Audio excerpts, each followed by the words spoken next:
Приветствую вас на канале Star Life TV. В этом видео я расскажу о скрытом смысле и отсылках к реальной жизни в фильме «Все везде и сразу».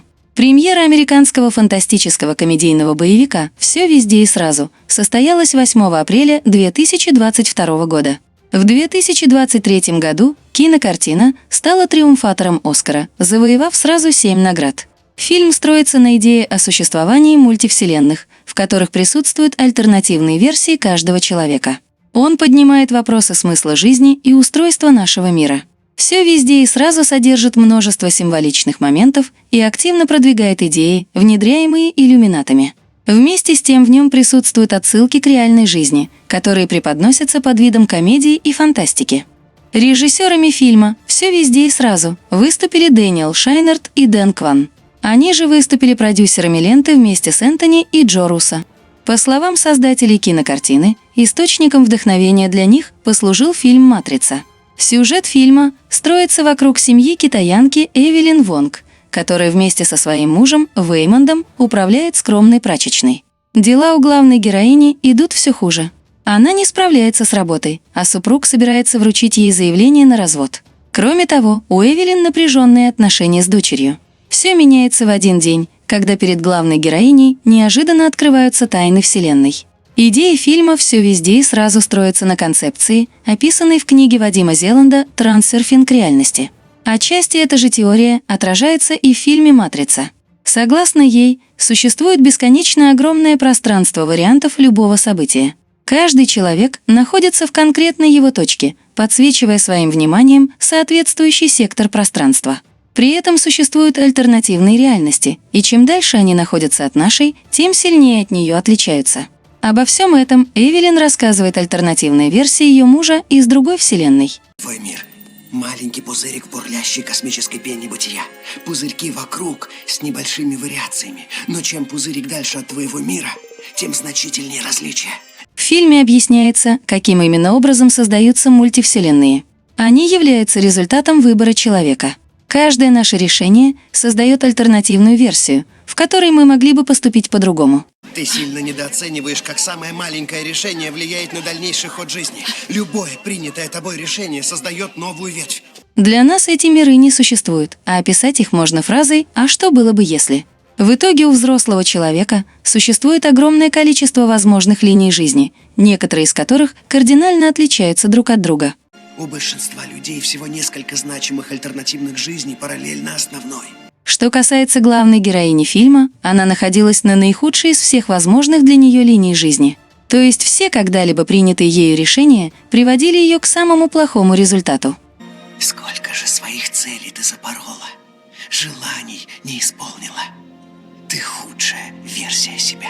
Каждая ошибка, каждое разочарование вели тебя сюда. В этот самый момент. Получив доступ к знаниям об устройстве Вселенной, Эвелин смогла увидеть альтернативные варианты своей жизни. В одном из миров, где она отказалась от брака со своим мужем, Эвелин была успешной и знаменитой актрисой. Увидев, как все могло бы быть, женщина задумывается о том, чтобы воплотиться в этой реальности. А если я хочу обратно? Если я хочу остаться в другой вселенной? Согласно книге «Трансерфинг реальности» и многим другим учениям, увидеть альтернативные миры можно во сне. Сон представляет собой полет души по нереализованным секторам пространства вариантов. В обычном состоянии люди не понимают, что они находятся во сне, и просто следуют его сценарию. В осознанных же сновидениях разум включается, и человек может менять события по своему усмотрению. Муж Эвелин Вэймонд, услышав о желании супруги воплотиться в другом мире, тут же обрывает ее мечты. Он говорит о том, что это может быть опасным как для нее самой, так и для всей мультивселенной. Подключаться к другим мирам можно только ради навыков, понимаешь? Если поддашься соблазну, вызовешь противоречие, хаос. Горшочек перегреется, и ты умрешь. А то и хуже. Таким образом, в фильме делается акцент на том, что, проникая в другую реальность, люди нарушают законы Вселенной и тем самым разрушают ее. Отдельного внимания заслуживает способ, с помощью которого главные герои перемещались по параллельным реальностям. Для того, чтобы попасть в другой мир, нужно было совершить бредовое действие, такое, на которое человек бы никогда не пошел в привычных условиях. статистически маловероятное действие, которое выведет тебя во Вселенную на границе твоего локального кластера, а потом перекинет в нужное тебе измерение. Это самый настоящий бред. Вот именно. Чем бредовее, тем лучше. В самом начале главной героине было предложено поменять местами свои ботинки. Затем ей нужно было признаться в любви инспектору налоговой службы. Впоследствии она совершала и другие еще более странные действия.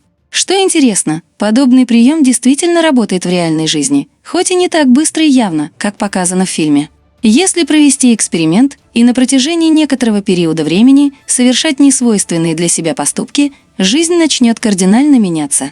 Кто-то называет это способом выхода из матрицы. По факту же это лишь перемещение внутри нее по различным секторам пространства вариантов. Эксперимент этот довольно опасный, так как неизвестно, в какую из вселенных могут привести неадекватные действия и изменится ли после этого жизнь в лучшую сторону. Главной же темой фильма «Все везде и сразу» является возможный апокалипсис, который намеревалась устроить дочь Эвелин и Веймонда по имени Джой. Именно для его предотвращения альтернативный вариант супруга Эвелин прибыл в ее реальность и связался с ней.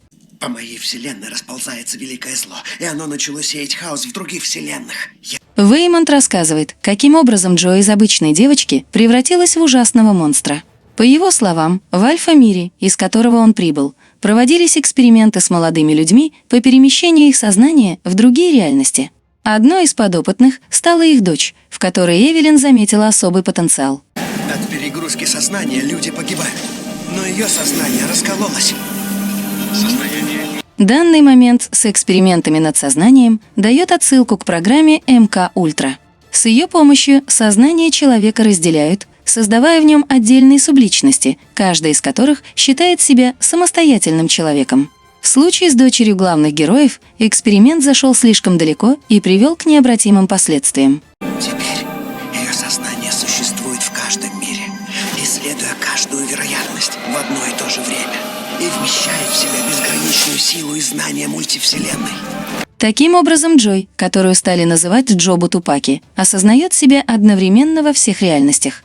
Она стала неким подобием божества, обладающего опытом всей Вселенной. При этом, так как богом она не является, а ее способности были получены искусственно, Джой является прообразом дьявола. В фильме этому имеются прямые подтверждения. Так, когда Джобу Тупаки находит свою мать в одной из реальностей, последователи называют ее верховным лидером, а сама она демонстрирует жест Бафомета. Сейчас вас почтит своим визитом наш верховный лидер Джобу Тупаки. Следом, говоря о ней, альтернативная версия налогового инспектора произносит следующее. Джобу Тупаки видела все и знает все.